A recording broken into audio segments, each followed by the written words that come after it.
And welcome to the show. It is day 18 of the Cappuccino Club Social TV's live presentations that we've been doing every single day for the last 18 days. We're coming to you live to keep in touch with our Cappuccino Club community, but also with you, the viewers.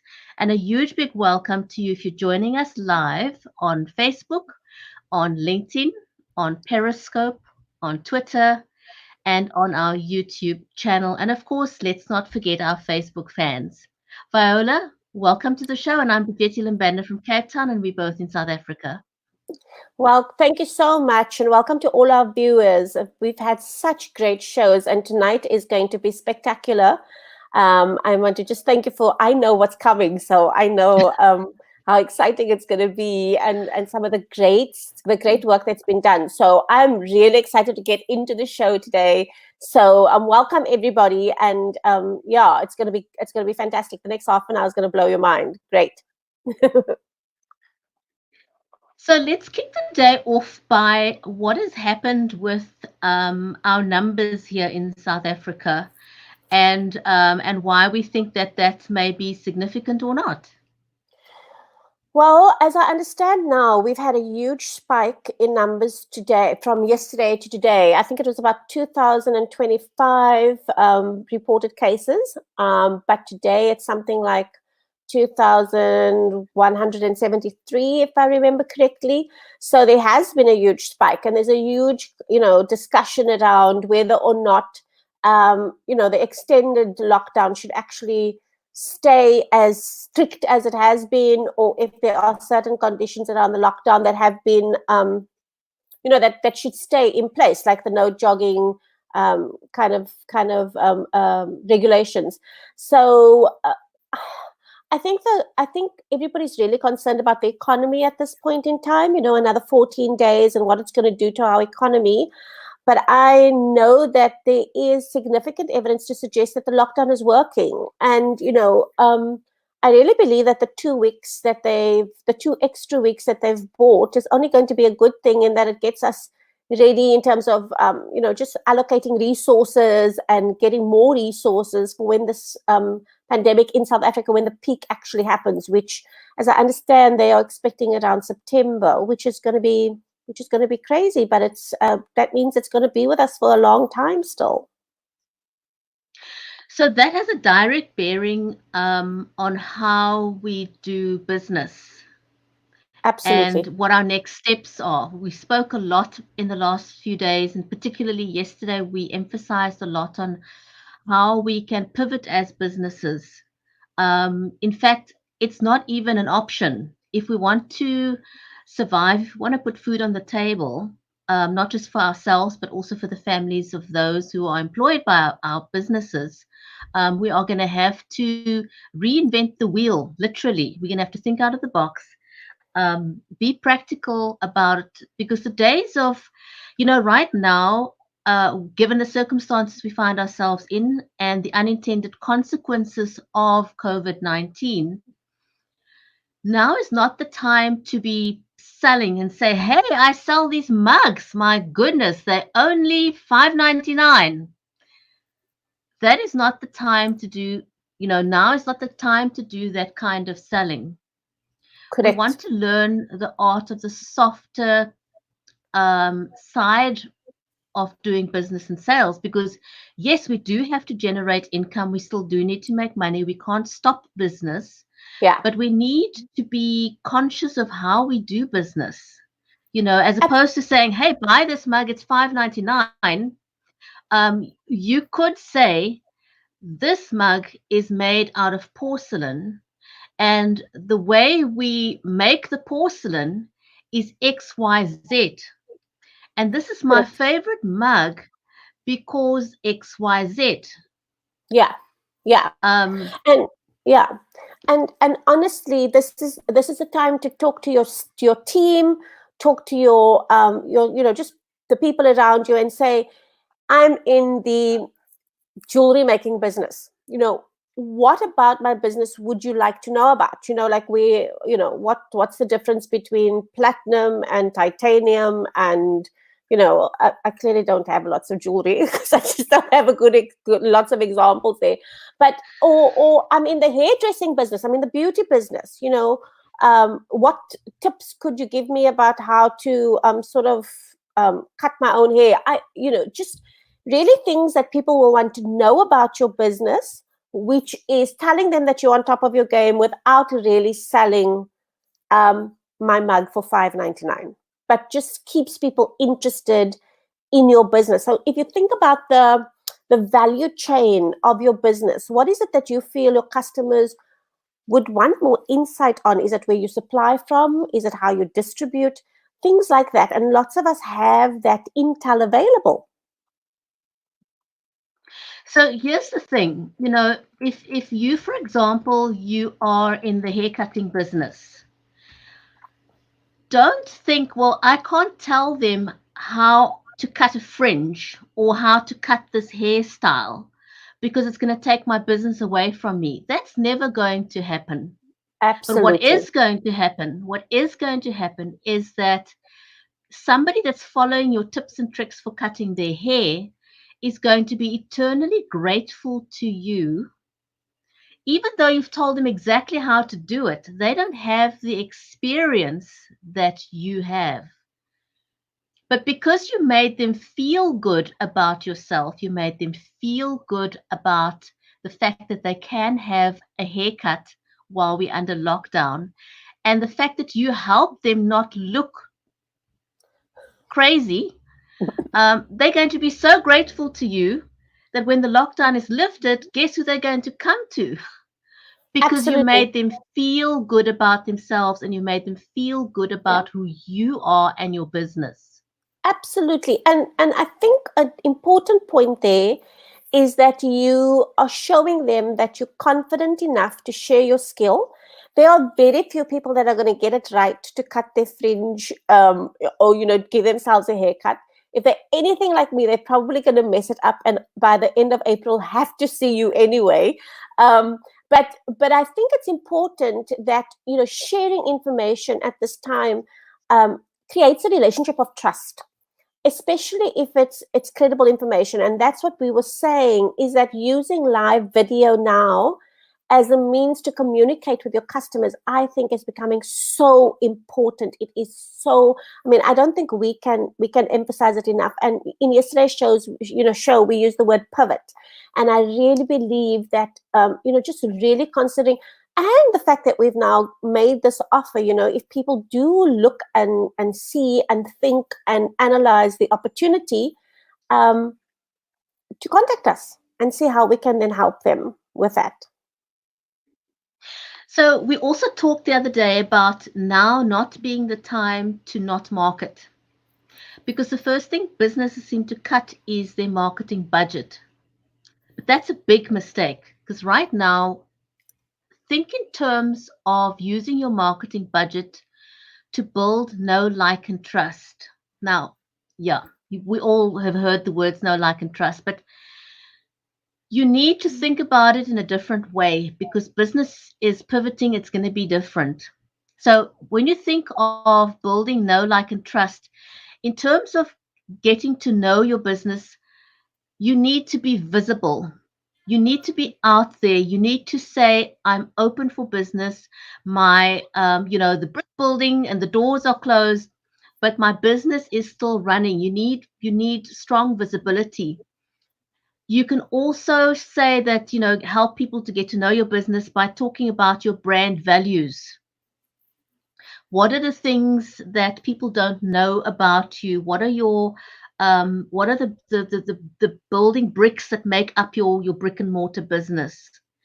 And then people can also get to know you by, do live interviews with the key staff in your company, so Absolutely. that people can get to know the humans behind the business. I've always said, um, a website is great and a website serves a purpose. And hey, you must have a website. And by the way, if you're looking to get a website, you can contact me for that as well. So your website, though, cannot tell people what you are like as a person. It doesn't reflect your personality. It's not like having a conversation. It's a great tool to use. You absolutely must be online. You must have a website, but you can't show your personality. And that is why live video is invaluable, because you can show your personality. You can have the eye to eye contact with people so that, you can be visible and people can get to know you as a person. Because when Yeah, all is said and done, people buy from people. correct. People buy goods and services from people. So if you can Absolutely. connect on that human level.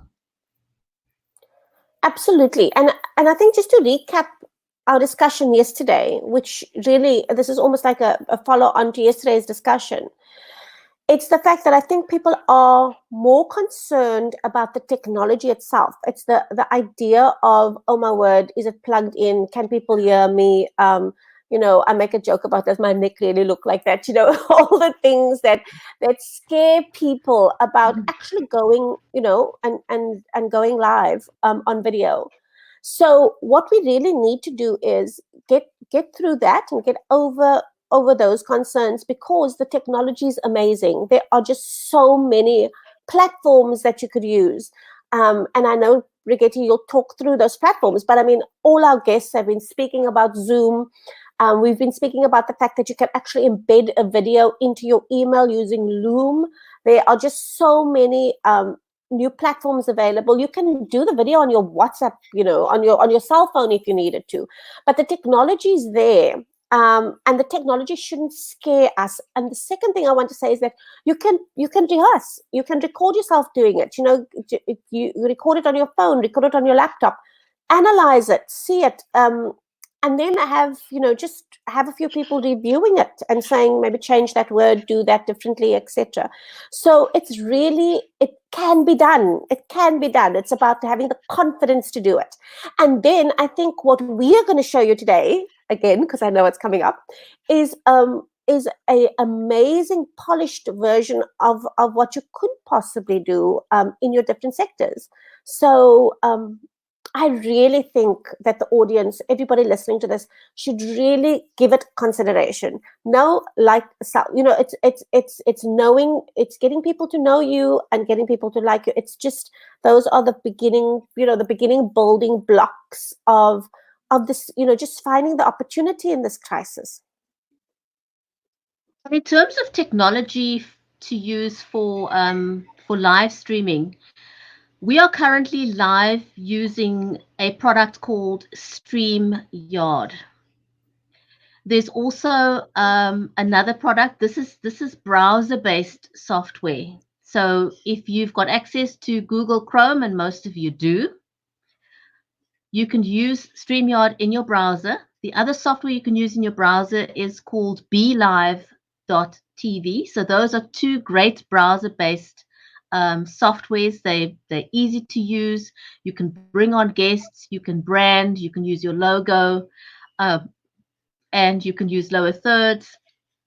The other one that you can use if you are on a Mac computer is Ecamm Live. I recommend Ecamm Live, and the way that you can bring guests on an Ecamm Live is by using Skype. A lot of people are on Skype, so you can use that. On StreamYard, it simply is a link that people click on, and they can do that on their desktop, on their laptop, on their mobile devices. You don't need to download any special software. It literally is a click and you're in the green room before we bring you onto the show. With BeLive TV, they do have an app, a mobile app that you need to download if you are going to be a guest on the BeLive software. But all of this is doable. It's easy. The technology isn't very difficult. And we need to stop chasing perfection. We're all in the Correct. same boat. Nobody's looking for perfection here. Absolutely, absolutely. And even with us, Brigitte, with our guests, everybody's really stressed out, and they're saying to me, how do I get into the broadcasting studio? And I can't believe that it's really, we send you the link, you click on it, and the next thing you know, you get this beautiful message that says you are interested, you're entering the broadcasting studio. And so our hiccups have really been around sort of the Wi-Fi issues, not the technology itself. So it is super, super easy. And I think if any of our previous guests who've been on the show are watching, please just drop us a message, just talk to us about what the experience was, because of course that's the experience you're going to be exposing your customer to. And what's fantastic about it is also that you can actually make appointments with your customers and say, we'll meet at 7 o'clock. And then you can be ready at 7 o'clock, and it's very much all, like at 1:30 or so on. You actually just say to them, you'd like to set up an online meeting, and it's something that I think customers will actually really enjoy. It's an experience that they'll definitely enjoy. And of course, you can be on your phone to just talk them through, clicking on it and unmuting their mics and those kinds of things. Should those issues occur? And really the only issue that you're going to have at the moment when you're using the live streaming software is the fact that everybody is on the internet at the moment. Everybody, and the uncle and aunt and cousin twice removed, everybody at the moment is on the internet. So the only issues that you may experience is internet connectivity. I've been Correct. live streaming for 3.5 years now, and my issues are seldom, if ever, the actual software.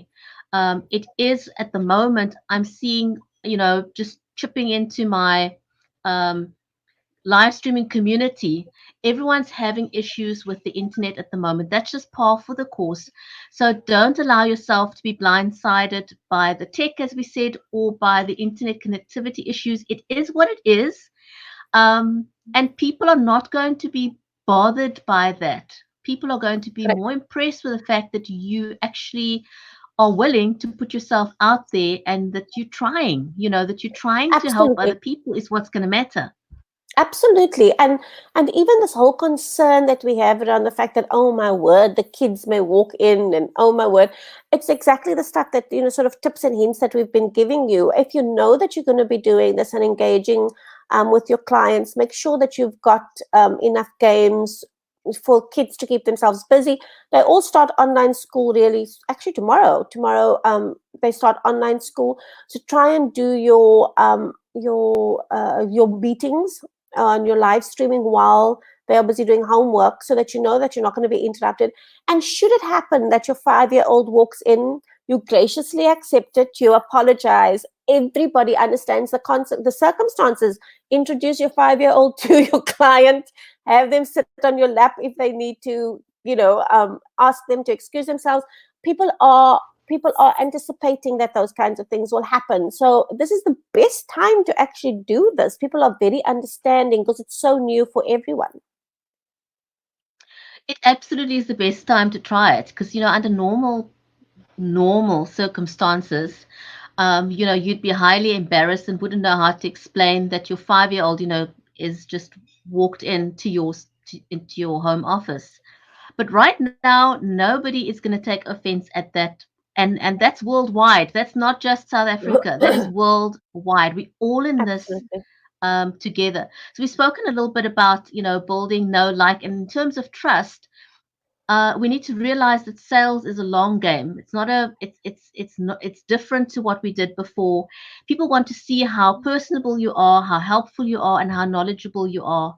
Um, and then they're going to want to work with you, and you'll end up having a better quality client because you've built up that relationship. So focus more on relationship building than anything else at the moment. Don't focus on sales, focus on relationship building because that is what is going to lead to the sale. So, softer sales approach is what's going to help you keep that foot in the door right now. Yeah.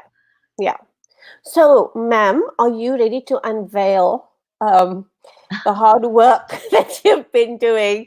It's not that I'm sitting on the edge of my seat with, and I can't hold back on my enthusiasm anymore. I just, first of all, want to just thank you so much for actually putting these together. They are incredibly impressive. And Brigitte and I were just talking about the fact that we've been talking it, And maybe it is difficult for people who are not in this space to visualize what we're actually referring to. So she has kindly put together some examples for different industries. And I think one of the things we can ask our audience to do is, if it piques your interest, if you really would like to know more about it, maybe in the comments drop some ideas of industries that you would like to see sort of a similar thing done for, so that you can have an idea. But I think Brigitte has covered quite a few industries, and there's 4 examples. I'm really excited for her to show off with the hard work she's done. So I'm going to start off with the travel industry, because I think the travel industry is the hardest hit at the moment. They are really struggling, and a lot of them are stuck for finding ways of how to pivot and to remain in business. So here's just an idea. It's simply an example, but it's just to give you an idea of the kind of thing that you could be doing.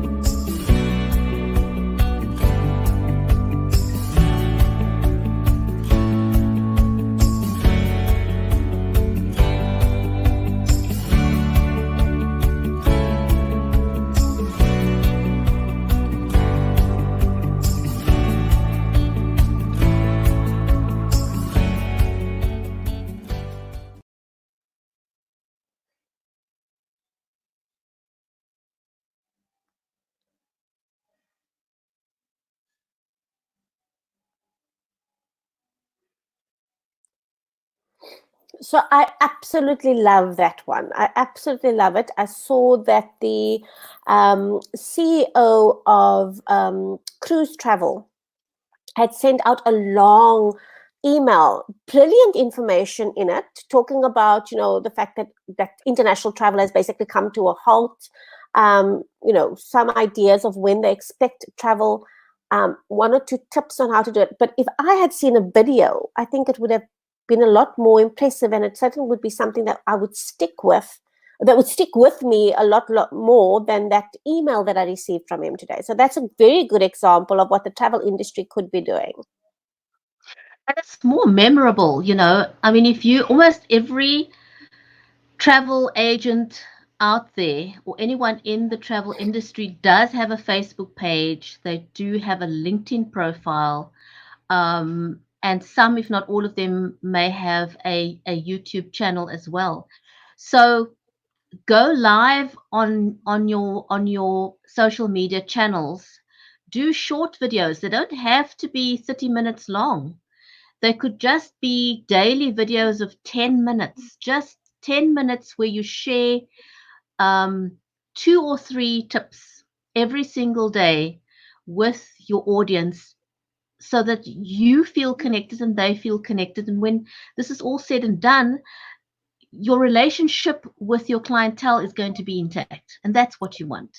Yeah, and what's fantastic, Brigitte, is that almost all of us have a gallery of photographs taken of the sort of kitchens we've done, travel that we've done, etc. So getting the photography that you would require for that, and the text that you would require for those kinds of those kinds of interventions, it's really going to be much easier than you think. You have the raw materials available to produce something like that. And those are things, we've got people in the movie industry at the moment that don't have work. We've got people in other media houses, and people that are photographers, that are videographers. They don't have work, so they would be very, very happy to help you put something together. Reach out to them. Yeah, One industry helping another industry. yeah. So then the other one is for the attorneys and lawyers out there, people in the legal profession. Again, how can you keep top in mind, because your brick and mortar business is closed at the moment? So how can you stay top of mind? Here's that example.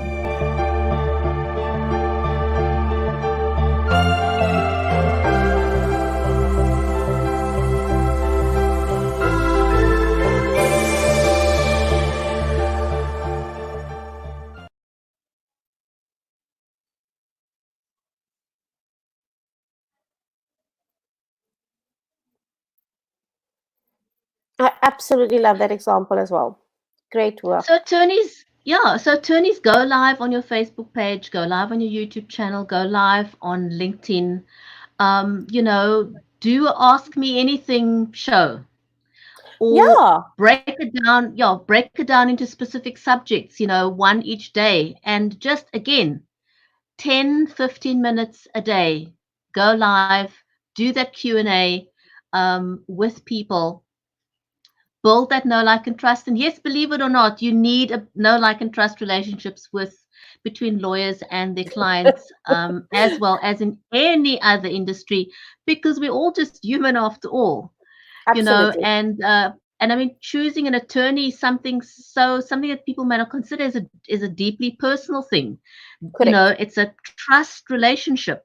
So you've got that opportunity now to build that know, like, and trust with your future clients, and also to let your existing clients know that when the lockdown is lifted, I'm going to be there for you. Show how capable you are, show your knowledge. Yeah, and I mean Um, that could even extend to your HR practitioners. It's something that could extend to your labor lawyers and your labor practitioners. Just doing a short video now more than ever, people are looking. Employers are going to be looking for assistance, tips, help, etc. Even if I think about it, the labor federations could also be using that in terms of empowering their people. So there's just like so many extensions of these examples. Oh, absolutely, absolutely. And I think the next one is aimed at people in, you know, doing bathrooms and kitchens or cupboards or cabinet makers, that sort of thing. You know, they will say, well, I can't even fix people's cupboards and stuff. What can I do? Okay, let's show you what you could do.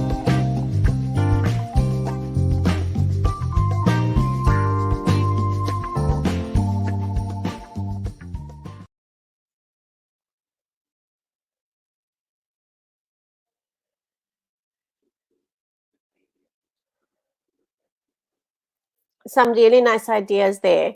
Again, any product or service actually that you're doing, handyman kind of stuff, sort of Bob the Builder kind of stuff. Anything in that space, you could definitely be assisting people by just giving them tips and hints on sort of DIY stuff that they could be doing. They're at home, that something's gone wrong, and give them an opportunity to actually send you questions on things that they are experiencing in their homes. The door squeaking or the window won't open, those kinds of things. And that's an opportunity that the whole sort of know, like, trust relationship can be cemented in this time. Yeah, I mean, just simply because we're under lockdown doesn't mean that things are going to stop going wrong. You know, life doesn't stop happening to us. Correct. Things are still going to break. You know, the fridge is going to stop working or something. So if you are a refrigeration mechanic, guide your clients through fixing it. Yeah. You know, and Yeah. guess what? After lockdown, they're going to need a new fridge. Who they're going to come to? You help and them fix that fridge to keep it going until lockdown. And you know what else is really interesting is that you're going to find people are going to just throw questions at you, whether it's your industry or not. You might be a divorce lawyer who suddenly puts this amazing piece of work together, this sort of live streaming piece of work together, and you're going to find somebody asking you issues around labor law, which may not be your area of expertise, but guess what? You've got a network of people that you could drag into that, and you could have those people on board as guests on your show, very similar to what we're doing. So it's it's really the possibilities are absolutely endless in terms of benefits that would happen directly for your business. I know we're running Hey, out of did time, but you I know we have one more. we do have one more. Before I show the last one, I just want to give a huge shout out to an attorney in the US, Mitch Jackson. So if you are a legal eagle out there and you want to know how it's done, go and look up Mitch Jackson. Okay. Mitch, I think, was one of the first attorneys that started streaming, and he actually has become known as the streaming lawyer. He does it right. So go Okay. and have a look at his videos. Okay, let's play the last one.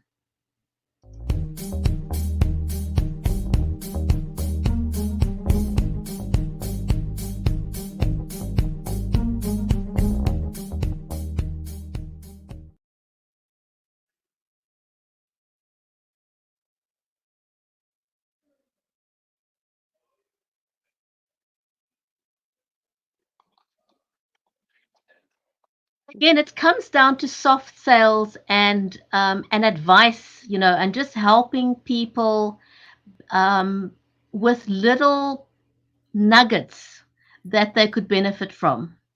Absolutely. I mean, if I look at that last one, that could be anybody. It could be exercise. It could be psychologists in terms of mental health. It could be yoga. It could be anything. People just pulling some tips and ideas together on how to keep yourself fit and healthy. Um, Again, not hard selling. Not come to my. When lockdowns finish, come to my class on a Saturday at 9 o'clock. It's more about creating the relationship during this time, using it as an opportunity to get new clients. Because if I love your video, I'm going to send it on to everybody else. If there's a tip and interesting stuff, I'm going to talk about it to everybody when I'm on the phone. Just sort of doing catch-ups and check-ins with everybody. So there's a huge opportunity here for word of mouth to spread what it is that you're doing in terms of your live streaming. And what's amazing is you'll just see that it will almost grow organically if your content's good. Now, that's another very important point, and maybe we can discuss that tomorrow, is that the content has to be good. It's got to be credible. There's got to be a high level of integrity in terms of the content that you present, so that people go to you and you start, you sort of become known as the go-to person for a lot of the questions and concerns that they may have because your content's good. That's a great note on which to end with today, because we always end with a reminder that the Cappuccino Club does not support disinformation or fake news or misinformation about the coronavirus, because it is a punishable criminal offense in South Africa. So be careful what you put out there. Make sure that you only share credible information. Hit the pause button before you share. Thank you for joining us Absolutely. live, everyone. Thank you. And And we'll then see just you back again tomorrow. Yeah, and then just a reminder of our special show on Wednesday, where we're going to be checking in with a few kids on what lockdown has been like with mom and dad, the dog, the cat, everybody at home. So we're quite excited about that show. And then hopefully tomorrow we can pick up the whole issue around content and how do you deliver good, credible content. I think that would be a very interesting discussion for tomorrow. Everybody, thank you from Cape Town. Lovely to see all of you and to interact with all of you again. And thanks for joining us on the show. Bye, everyone. Ta-ta. Bye.